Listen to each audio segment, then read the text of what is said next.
क्या आप जानते हैं आर्टिफिशियल इंटेलिजेंस में वो एजेंट्स सिर्फ एजेंट्स नहीं होते जो जवाब देते हैं, बल्कि वो काम करते हैं, वो खुद मेमोरीज़ को स्टोर करते हैं और हर तरह के एक्शंस परफॉर्म करते हैं बग़ैर बार बार बताए। बिल्कुल वैसे ही जैसे हमें हर शाम हमारी चाय मिल जाती है। सोचो एक ऐसा दोस्त या एक ऐसा चैटबॉट जो आपको बताने वाला है कि बारिश कब होने वाली है, लेकिन वो ये नहीं बता सकता कि आपने उसमें क्या करना है।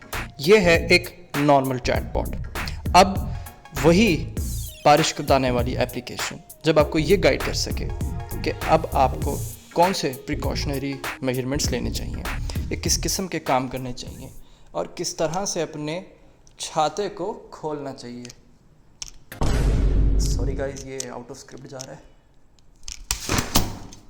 हाँ, तो कुछ ऐसे खोलना चाहिए और फिर हम बता सकें कि आपकी जो इन्फॉर्मेशन है और जो वो प्रिकॉशनरी मेजर्स हैं उनके हिसाब से कौन से एक्शंस कब क्या और किस तरीके से क्या काम आपको करना चाहिए। अब ये देखें, ये अम्ब्रेला, ये एक टूल ऐसे के तौर पे है कि सिर्फ तब काम करता है जब मैं इसको कुछ कहूँ, यानी जब मैं बटन दबाऊंगा तभी खुलेगा, जब मैं नहीं दबाऊंगा तो ये नहीं खुलेगा। लेकिन अगर फ़र्ज़ करें यही अम्ब्रेला कुछ ऑटोमेटिक तरह से हो जाए कि ये खुद डिटेक्ट कर ले, इसको खुद पता हो कि बारिश होने वाली है और ये ऑटोमेटिकली खुल जाए और जब नहीं होने वाली तो बंद रहे। अब इस तरीके की फंक्शनैलिटी जब इसके अंदर आएगी तो ये एक एजेंट बन जाएगा। इसका मतलब एजेंट एक वो है जिसके पास ये कैपेबिलिटी है कि वो चीज़ों को देख सकता है, वो अपने हिसाब से थिंकिंग ले सकता है, अपने हिसाब से मतलब उसी डाटा सेट के हिसाब से जितना कि उसके पास वो नॉलेज, वो कंटेंट यानी वो एक्सेस टू दैट डाटा होगी, चाहे वो कोई भी वेबसाइट हो या कोई भी उस तरह का कंटेंट उसकी एक्सेस लेंगे। आजकल ये एजेंट्स हर जगह हैं, यानी यूज़र कहता है कि मुझे कल 8 बजे की फ़्लाइट बुक कर दो तो ये कर देता है। ये क्लोजेस्ट ऑप्शंस देखता है, प्राइसेस को कंपेयर करता है और अच्छे से डिफरेंसेस निकाल कर एक गुड जो यूज़र के रिक्वायरमेंट के मुताबिक हो टिकट डिलीवर कर देता है। प्राइम एग्जांपल आज की इसकी होगी एलेक्सा प्लस। लेकिन थोड़ा सा सिंप्लीफाई करते हैं कि आखिर एजेंट कैसे काम करा। मतलब उस बिल्कुल चाय के कप की तरह जो हर शाम हमें मिल जाता है, उसको बनाने वाला यानी कि एजेंट, उसको पता है कि मैंने अपनी मेमोरी में कौन कौन से टूल्स देखने हैं या कौन सा टेस्ट एक यूज़र रिक्वायर करता है, कौन से टूल्स यानी वो केटल, वो चीनी, वो कितनी उसके अंदर पत्ती डलेगी and etcetera, list goes so on. इसी तरीके से एक एजेंट जब वो एक आउटपुट देगा तो यूज़र अब उसके साथ इंटरेक्ट भी कर सकता है कि कितनी चीनी थी, कितनी पत्ती थी, इसका टेस्ट ठीक है या नहीं, या और अच्छा हो सकता है, और वो उस हिसाब से इम्प्रूव भी करता है। यानी एक एजेंट 4 काम करता है।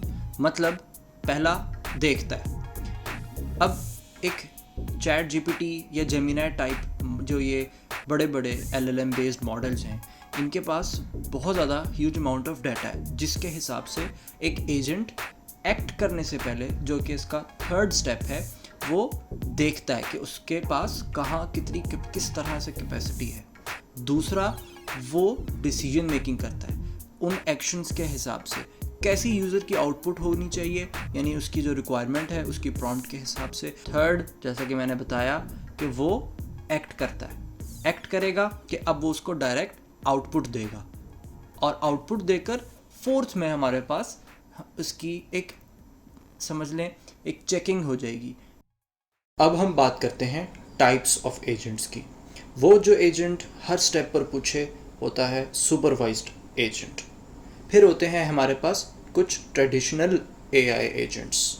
ट्रेडिशनल यानी आम तौर पर इस्तेमाल होने वाले, which are reinforcement learning agent, game AI agents, robotics and autonomous systems वगैरह वगैरह। Alpha go game AI agents में NPCs जैसे कि इन्वॉल्व होते हैं, एंड ऑटोनोमस सिस्टम्स यानी सेल्फ ड्राइविंग कार्स, टेस्ला वगैरह। और बाकी LLM बेस्ड के ऊपर तो हम बात कर ही चुके हैं।